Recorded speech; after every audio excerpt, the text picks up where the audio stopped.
Aqui há uma questão. Respeito sempre a todos, mas respeitar não é concordar. Respeitar não é aplaudir. Respeitar não é imitar. Respeitar é você permitir que o outro viva com os valores deles, mas nós vamos defender os nossos valores. E quais são os nossos valores? A família de Nazaré. Olhando para José, olhando para Maria, olhando para Jesus, ali está o resgate de Deus daquilo que foi destruído por Adão e Eva. O anjo aparece a Maria, depois ele só aparece a José. Pegue a mulher e o menino e vá para o Egito, porque eles vão matá-lo. Meus irmãos, guarde uma coisa. Não há como mudar a mente de um adulto. O adulto, ele já tem inteligência. Ele já tem a mente formada. Ele sabe o que é certo e o que é errado. Então alguém chega para um adulto, alguém chega para os nossos avós, para os nossos pais. Olha aqui, ó, a partir de hoje mudou. Não tem mais chá de revelação. Porque não tem menino, não tem menina. É criança. Na Holanda, não se pode usar roupa azul para menino, nem rosa para menina. A cor é laranja. A maioria das escolas é laranja, porque não existe menino, não existe menina, existe criança. Os pais são coagidos pelo Estado. Agora, chega perto do vovô, chega perto da vovó, chega perto de um adulto e fala com ele, ó, ninguém nasce menino e menina. Você vai rir, mas que sociedade louca. Que povo doido, ó. O ser humano tá pirado. O que essa galera entendeu? Que eles não vão conseguir implantar a ideologia de gênero convencendo os pais, os avós. O que eles entenderam? Ele já tem a consciência formada. Então nós temos que atacar quem? As crianças. Porque a criança não tem a cabecinha formada. Tanto é, que eu não vou contar quem, conversando com a pessoa próxima a mim, perguntou assim, fulano de tal, que horas que ele pega o canudinho para cheirar cocaína? Aí a pessoa disse, o quê? Aqui a gente não usa, não.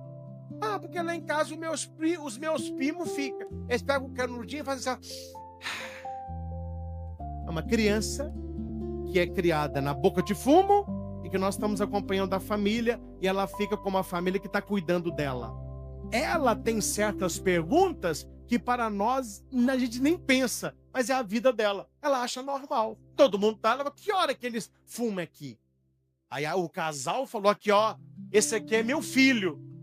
Ah, como que ele chama? Fulano. Você tá boazinho, vai ficar com a gente? Eu vou ficar o final de semana. Ah, que bom. À noite nós vamos fazer uma pizza. Vem uns coleguinhas dele, ele namora. Ah, você namora? Você namora 6 anos. Você namora com homem ou com mulher? Eu falei, não, eu namoro com mulher. É o meio que a criança vive. Há um estudo que diz, nós estamos aqui na catedral. Se alguém começa a flutuar no banco e começa a voar, aquela porta ali que passa 15, passa 100. Porque na nossa cabeça tem a premissa. Qual a premissa? O ser humano não voa. Então se tem alguém voando, corre. Ou é fantasma, ou é um diabo isso aí. Ninguém pensa que é um anjo, né? Vamos correr. A criança, se ela está na igreja brincando e ela vê um ser humano voando, ela ri e ela olha. Ela não sabe. Então eles entenderam que o caminho para destruir a nossa família passa pela perversão das crianças, da consciência das crianças.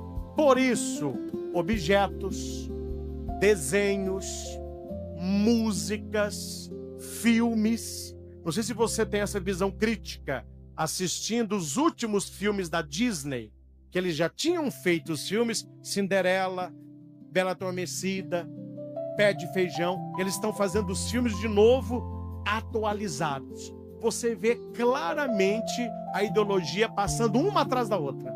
A rainha que não quer mais ficar com o marido, a rainha que quer ficar com a serva dela, o príncipe ou a princesa não querem casar. Aí o rei pergunta: vocês dois são o quê? Vocês são namorados? Não, a gente não gosta de rótulos, nós somos amor.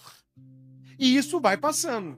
E as crianças, como não sabem, elas vão abstraindo. Já nós vivemos uma época difícil. Pergunte para a maioria de adolescentes: você quer se casar? Boa! Para! Talvez para vocês eles não digam, mas na escola ninguém quer casar.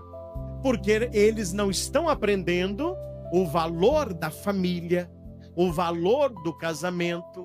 Não se tem hoje muito claro o papel do papai, o papel da mamãe. Eles trabalham muito. Como trabalham muito, eles ficam pouco com os filhos. Quando estão com os filhos, porque eles trabalham muito, eles não corrigem, eles querem ter toda a liberdade. Os pais não têm mais aquela autoridade do respeito, é a carência do amor.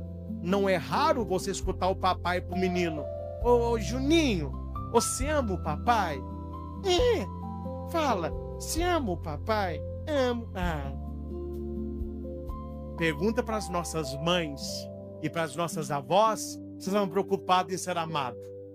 Eu lembro da minha mãe, Cristo, minha mãe era brava, o cabelo dela sobe. Vem aqui, fui na reunião na escola, trate a sua professora melhor do que você trata a sua mãe. Eu não vou repetir 2 vezes. Tá bom, mãe. Aconteceu alguma coisa, lá em casa a gente conversa. E conversa, viu? Conversa. Aí chegava em casa, tinha a tunda, uma chinelada. Meu avô deu a minha mãe uma varinha de marmelo, era uma só. Pá. Ei, eu não gosto de você. Criança fala quando tá com raiva. O que a minha mãe respondia? Importa-me lá.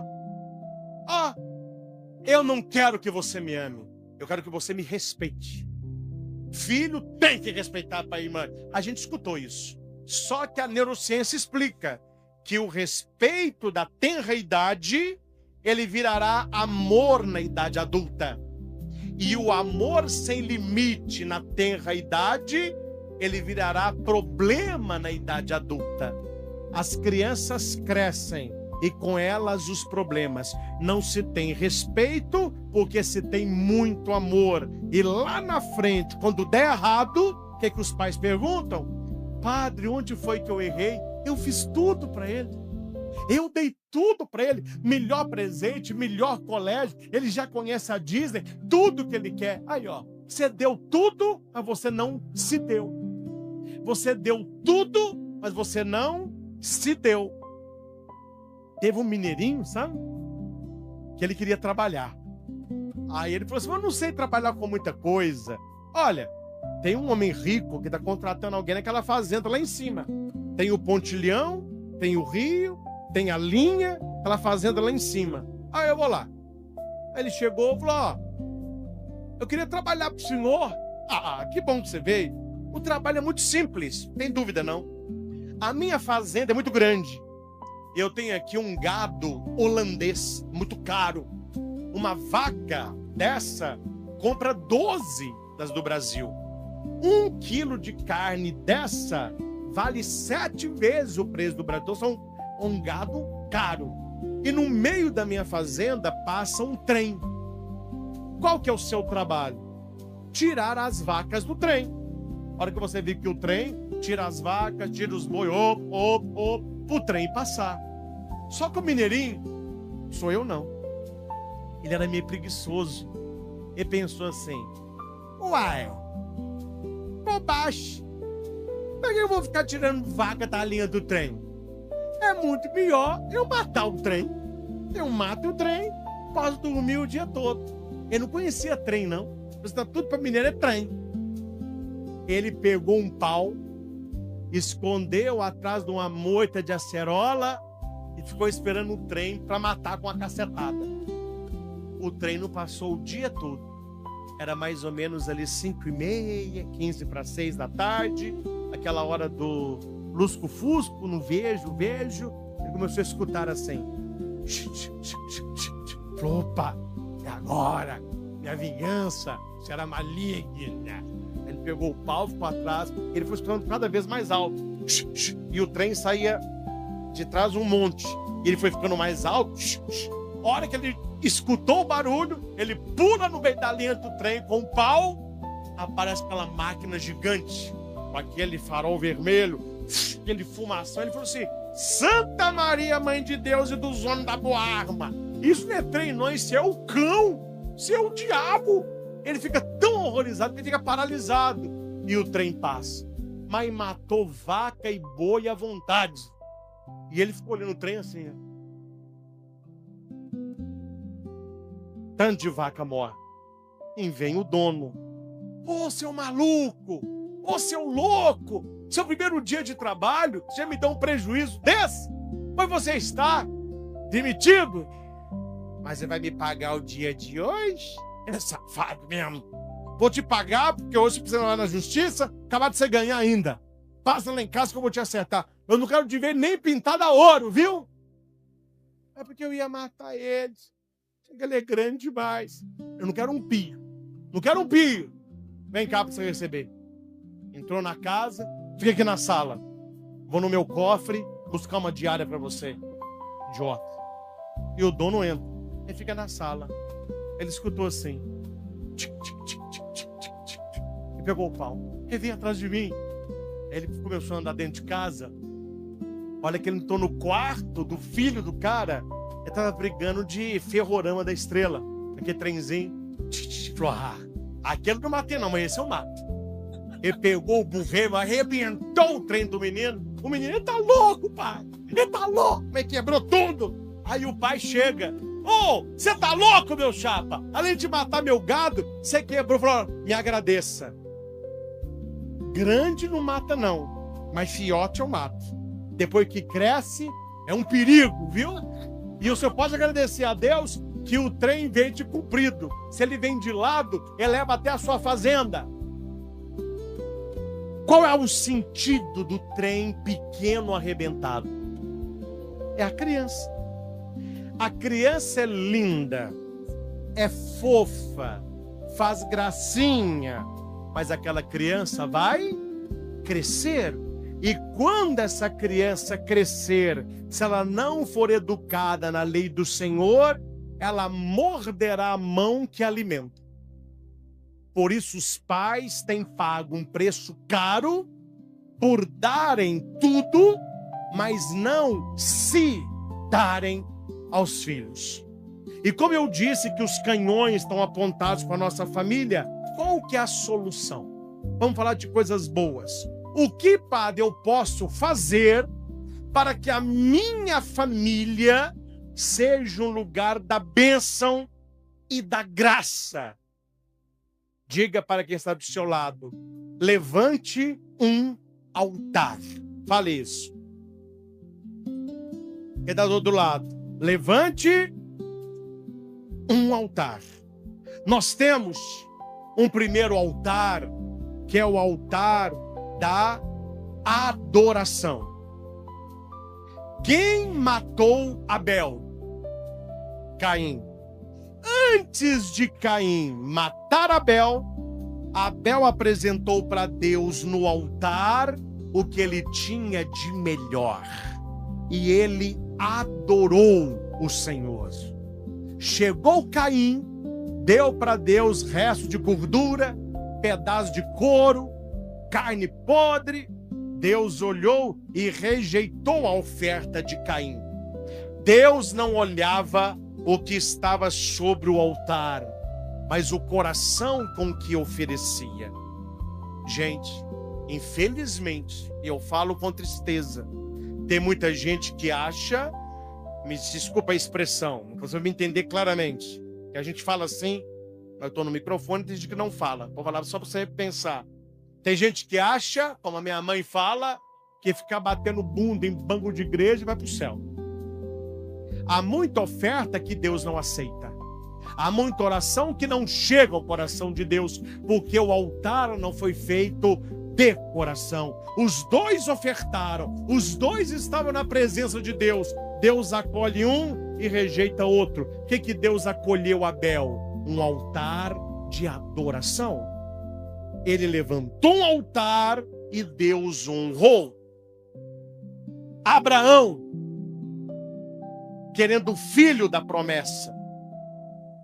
Abraão, sim, pega Isaac, teu único filho, e ofereça para mim. De manhã, olha que interessante, não foi depois do almoço, não foi no fim da tarde, de manhã. O que Deus pede, faz rápido. De manhã, Abraão já levantou, pegou o menino, falou com Sara, cuida das coisas que eu volto. Sara ficou de butuca, Abraão pegou uma faquinha, uma adaga, colocou do lado, pegou o fogo, labareda, fez um montinho de lenha, colocou no ombrinho de Isaac, Isaac carregando a lenha, Abraão na frente. Mas você que é pai e mãe, imagina isso aí. Pediu o filho a Deus. Abraão na frente, Isaac atrás. Aí no meio do morro, Isaac falou assim: papai, para um pouquinho que eu estou cansado. Tá bom, meu filho. Papai, posso fazer uma pergunta? Pode. Eu estou vendo fogo, eu estou vendo a lenha, eu estou vendo a adaga. Onde que está o sacrifício, papai? Cadê? O que a gente vai oferecer a Deus? Ele responde: Deus proverá. Olha o coração daquele homem. Ele faz um altar. Qual que é este altar? O altar da obediência.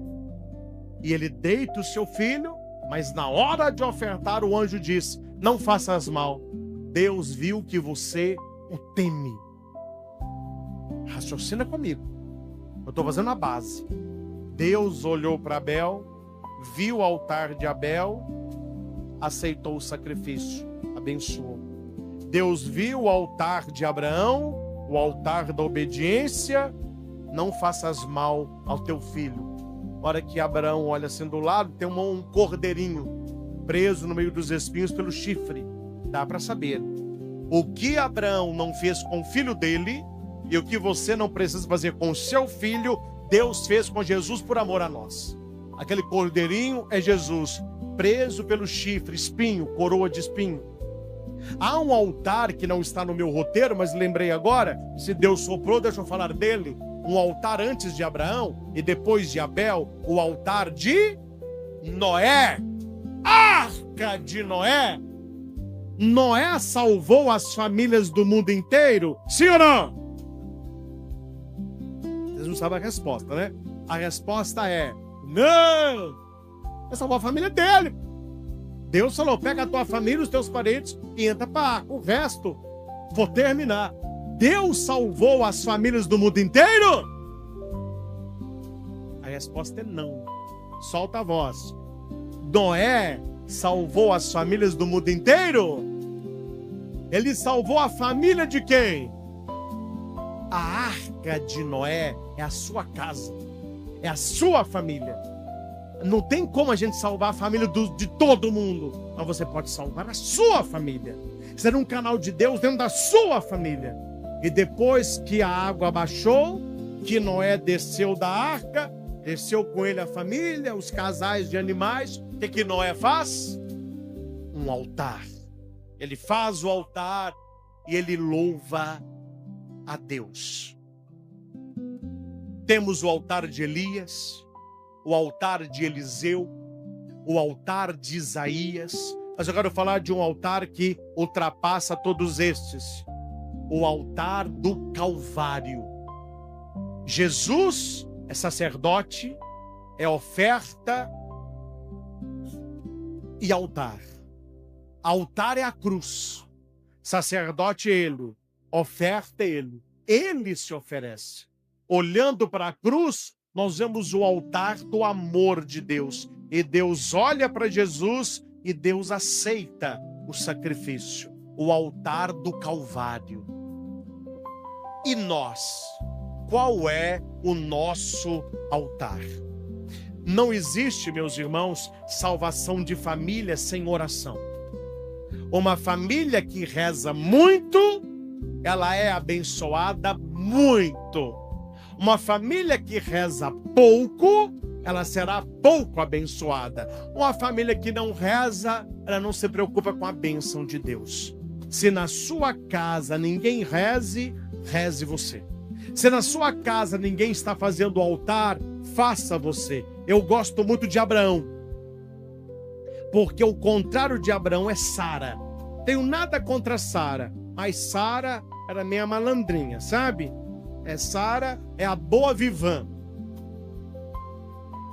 Os anjos aparecem a Abraão, 3 anjos. 1 era para Abraão, 2 estão indo para Sodoma e Gomorra. Ele vai interceder por Ló, que é seu parente. Aí Abraão está lá, meio-dia, o sol rachando, e Abraão no sol, esperando a promessa. A hora que ele vê os 3 anjos, antes dos anjos, olha a diferença. Atenção.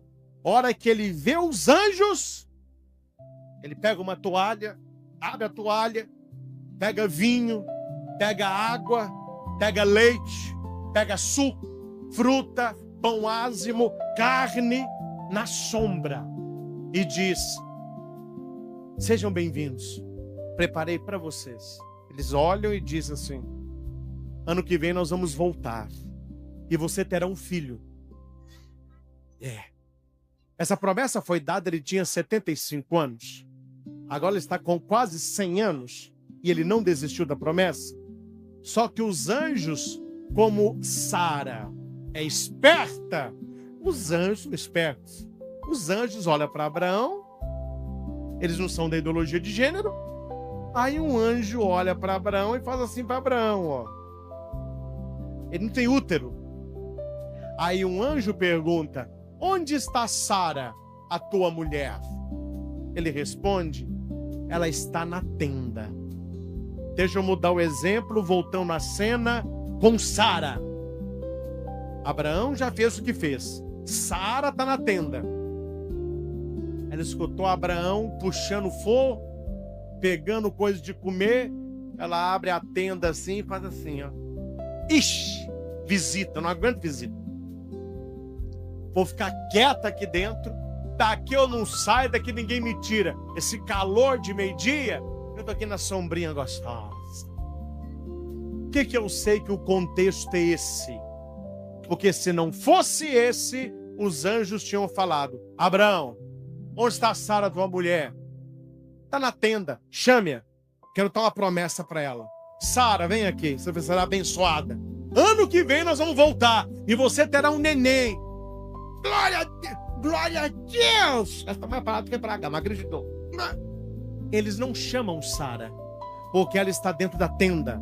E quando os anjos falaram que ela teria um filho, ela pergunta para ela mesma: mas Senhor, será que nessa idade eu vou conhecer o amor? Ou seja, com essa idade, Abraão vai conseguir sapecar Iaiá? É isso que ela queria. E ela não sai da tenda. E quando o anjo dá a promessa para Abraão, ela dá uma risadinha. Ela já imaginou, sabe? E os anjos perguntam: por que riste? Além de ser mentirosa. Eu não ri. Refe! Mas a promessa se cumprirá. O que eu gosto dessa passagem da Bíblia? Eu quero explicar para você e você vai tomar posse disso. Pelo texto, a aliança é com Abraão. O papo reto é com Abraão. A unção é com Abraão. O filho é para cumprir a promessa a ele. Mas Abraão não gera. Então, por causa de Abraão, quem recebeu a graça? Sara, que talvez não tinha tanta fé, que talvez não merecia e que talvez não acreditasse. O que este texto me ensina? Que na sua casa, se você levanta um altar e se você se torna um Abraão dentro da sua casa, Deus abençoará o seu marido, abençoará o seu filho, abençoará a sua mãe, abençoará os seus entes queridos que não acreditam na graça, mas por sua causa a sua família será abençoada. Amém? É isso que nós precisamos acreditar. Abraão acreditou. Ele sabia, eu não gero, mas a minha mulher gerará. E mesmo que ela não tenha a fé que eu tenho, como eu não posso gerar, a graça será nela, por minha causa. Deus tinha falado com Abraão: sai da tua terra, eu vou abençoar quem te abençoar, eu vou amaldiçoar quem te amaldiçoar, em ti as famílias da terra serão abençoadas. Repita comigo: Senhor Jesus, eu quero que a minha família seja abençoada por minha causa. Transforma-me, Senhor, em canal de graça dentro da minha casa, para que a promessa se cumpra, para a honra e glória do teu nome. Amém. E fale para quem está do seu lado: a promessa é para você. Eu não vou falar para repetir, senão vocês vão ficar chateados. Eu falo então. Ó, cria vergonha nessa cara sua. A promessa é para você. Amém. Mas chegue em casa vivendo isso. Sabe qual que é o nosso problema? Você veio à catedral, você está escutando a pregação, está recebendo a ministração, está sendo abençoado, e você volta para sua casa igual um idiota. O que é um idiota? A promessa é para você, e você volta para sua casa achando que a sua família toda está sabendo, e que a sua família toda está querendo. O cara, acorda! Abraão é você, a sua família é Sara. Quem não veio é Sara. Quem você convidou e não quer rezar é Sara. Quando você assiste missa e convida, eu não quero, são Sara. Então você não pode viver pela Sara. Abraão está vivendo na promessa. Então na sua casa, você tem que viver como alguém que está debaixo de promessa. Se o seu marido não acredita, se os seus filhos não rezam, se os seus parentes não creem, não importa, a promessa é para mim e ela vai se cumprir. Eu gosto de José. Eu gosto de todo mundo da Bíblia, né? Mas eu gosto de José. E José é dos meus. José é um sonhador. Lá vem o sonhador. É elogio, não é crítica não. Sonha grande porque o teu Deus é grande. O que você consegue fazer sozinho, faça. Quando você não der conta mais, Deus continua. Eu encho uma mexerica quando eu era pequeno. A gente fala tangerina, não é? Tangerina. Mineirinho fala mexerica. Mexerica. Ô pai, me dá uma mexerica. Não sei se vocês já viram, uma mexerica pequena, que é difícil de descascar. Aí o dedinho da criança fica assim, ó. Ela não fura não. O que a criança faz? Pai, começa do começo. Aí o pai faz um buraco e devolve. A criança continua. Essa noite, pai, começa do começo. Para que lá na frente eu veja a cura da minha família. Para que lá na frente eu veja as tuas promessas. Minha mãe não veio, mandou um abraço a todos. Ela está com um probleminha no joelho, ficou muito quieta na pandemia. Está com medo ainda do vírus. Fica, ano que vem a senhora vai. Minha mãe até hoje, as pessoas não entendem. Aí eu perguntei para ela por quê. Toda pregação que ela está comigo, ela fica intercedendo e ela chora. Uma hora ela chora. Ela enxuga a lacriminha assim, aí fica assim, ó. Acho que minha mãe, não pode falar não, é a minha fã número 1. Tudo que eu falo, ela acha lindo. Ah, meu filho, suas pregações, maravilha. Oh, mas só falo isso de todas. São todas tão lindas. Mas por quê? Porque minha mãe conheceu o Christian que vocês não conheceram. Eu era totalmente gago, tomei bomba. Isso não é exemplo para ninguém não, viu? Mas é testemunho. Tomei bomba na 6ª, na 7ª e na 8ª série. 3. Ei, Deus abençoe. Ah, a pulseirinha da gratidão? Abre o braço. Ato Cristo. É para ir lá. Ah, ela quer que o padre fique lá perto dela? Então eu vou pregar de lá também. Vamos embora.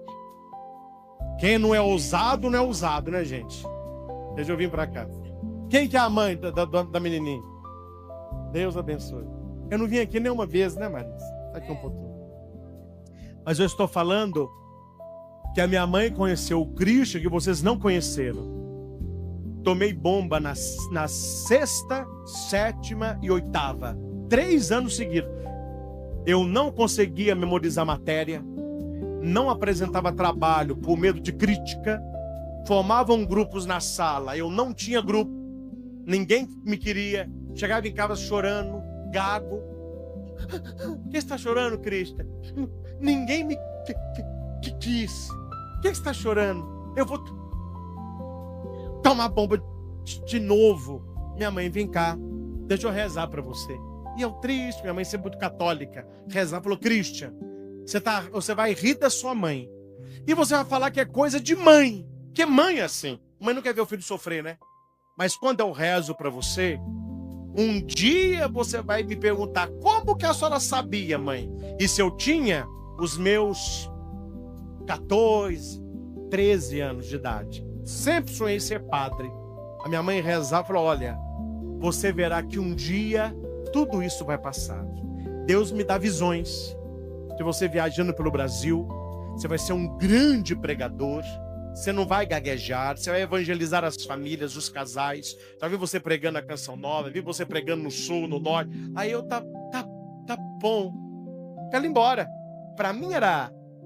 Só que eu não acreditava pela dor que eu estava sentindo. Mas a minha mãe sabia, porque ela me consagrou no útero dela. Ela olhava para mim e falava assim, vá duvidando, meu filho, você está debaixo de promessa. Quando eu olho para você, eu não vejo você, eu vejo uma promessa que vai se cumprir. Olhe para a sua família como a minha mãe olhou para mim. Quando ninguém acreditou em mim, quando eu fui isolado, prova não fazia, não tinha amigo direito, vivia uma vida complicada, difícil. Meu avô já falou comigo várias vezes, você não pode ser padre não, meu neto, você não consegue aprender as coisas direito. Você não fala bem, vem trabalhar com o vovô. Ele queria que eu fosse barbeiro com ele. Sofrimento. Eu brincava de missa lá em casa, sozinho no meu quarto. Fazia os branquinhos. Eu achava que não ia se cumprir. Mas a minha mãe sabia. O Cristo está debaixo de promessa. A Sara riu, mas Abraão acreditou. Eu duvidei, mas a minha mãe me entregou. E hoje, quando a minha mãe me vê pregando, ela fala, eu já sabia disso quando você tinha 12 anos de idade. Ela acreditou na promessa de Deus. E diga comigo, a minha família está debaixo de promessa. A minha casa está debaixo de promessa. E fala alto, Deus não falha. Deus não falhou. E Deus não vai falhar comigo. Minha mãe falava comigo, Christian, Deus não decepcionou quem nele confiou. O que ele vai decepcionar? Você vai ser o primeiro, meu filho. Ah, mãe, está tão difícil. Minha mãe, quem semeia entre lágrimas, colherá com alegria. É por isso que quando ela me vê pregar, ela chora e ela diz, eu vejo em você uma promessa se cumprindo. Porque eu te conheço como ninguém te conhece. A pessoa que mais te conhece na vida, eu te gerei aqui, ó. Eu sei que você não dá conta de fazer o que você faz. Eu sei que você não dá conta de falar o que você fala. Então eu vejo, a promessa de Deus se cumpriu. Que a minha mãe fez em casa um altar. Um altar no coração dela, um altar na minha vida. É isso que você deve fazer. Faça na sua casa um altar de fé. Adore o Senhor e puxe a graça de Deus através da sua vida. Se os outros não creem, se os outros não sabem, se os outros não esperam, creia você, ame você, espere você, reze sempre. Jesus, eu creio, adoro-vos, espero e vos amo. Peço perdão por aqueles que não vos creem, não adoram, não esperam, não vos amo. Eu creio e por minha causa a tua promessa se cumprirá. Por causa de Abraão, Sara foi abençoada. Por sua causa, seu marido, sua esposa, seus filhos também serão. Meus irmãos, crie na sua casa um altar. É o dever de casa. Há muitas famílias que estão fazendo altares lindos. Já fui abençoar várias casas. Imagine comigo, tem o corredor, quarto aqui, e ficou um bico assim. Ali eles fizeram um armário, uma cruz, Nossa Senhora, a Bíblia. A família nenhuma reza, mas a pessoa está ali rezando. Ô mãe, minutinho, tô acabando o terço. Ô mãe, minutinho, tô acabando de rezar a Nossa Senhora. Isso é evangelização. A família está vendo que ali alguém ora. E é interessante, as pessoas que não oram, quando elas estão em apuros, elas procuram aquelas que oram. É aí que você tem que pegar. Falou, ó, eu te falei, reze que você vai ser abençoado. Reze que as coisas vão dar bem para você. Deus é fiel para aqueles que nele confiam. Você também está debaixo de promessa. Gente, o diabo ele é muito astuto e ele usa a dúvida para roubar a fé, para roubar a promessa.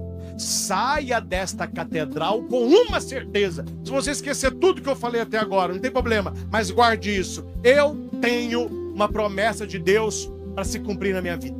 Eu estou debaixo de promessa e essa promessa vai se cumprir.